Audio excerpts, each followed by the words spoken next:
enamored of the Arabs. And I don't know if you remember, but in 1960, a movie came out called Lawrence of Arabia. And I grew up with that movie.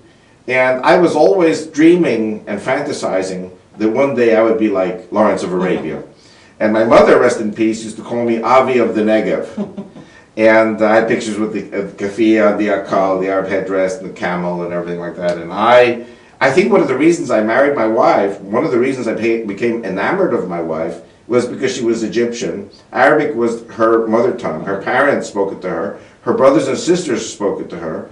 And in my house all the time, I was listening to, with my wife, I was listening to Arabic radio, watching Egyptian soap, and Egyptian Arabic kind of became like my mother tongue. And so I was enamored of the Arabic culture. And really, you know, my wife said this in 1970, that the Christians and the Jews are together, and that the Muslims are the pagans, and they're the Gentiles.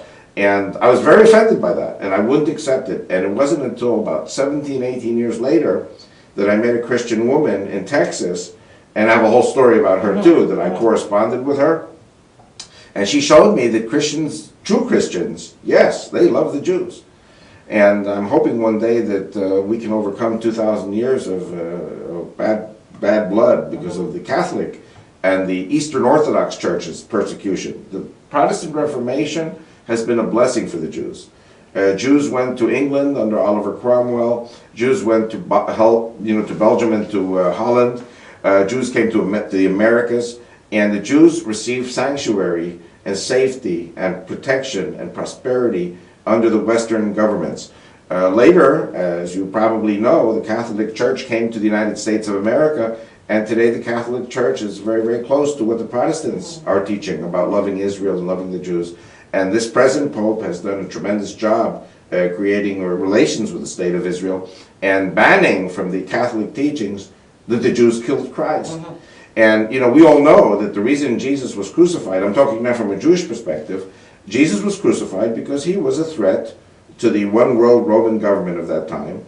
He was a threat because the Jewish people did love him. He was a rabbi, he was a teacher. And if Jesus had been hated by the Jews, he never would have been crucified. In other words, he would have been irrelevant. It was because 5,000 people followed him to the Sermon on the Mount that he was perceived by the Romans and by the top Jewish leaders as a threat.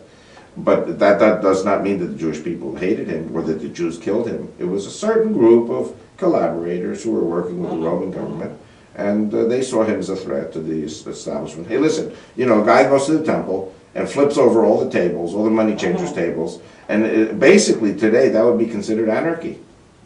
Upsetting the apple cart of the economy.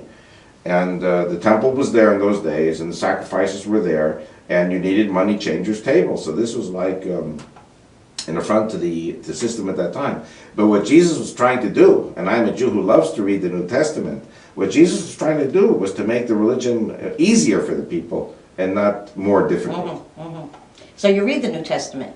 I love to read the New Testament. And you believe it as that it is part of the Bible, as part of the I Word of believe God? that it is part of the Bible, and I get into a lot of trouble because there are things that I disagree with the New Testament, and there are things that I disagree in the Old Testament.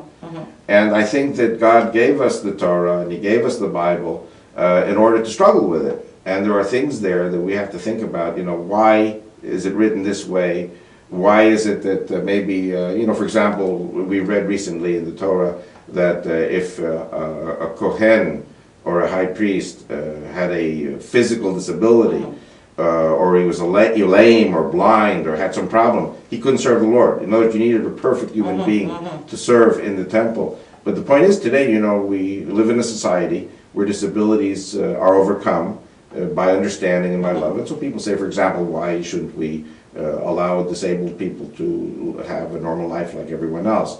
There are things like if you have a rebellious son, take him to the gates of the city and stone him. I mean, how many people do you know would take their children to be stoned? A lot of children that deserve to be stoned, but no parent would ever do it.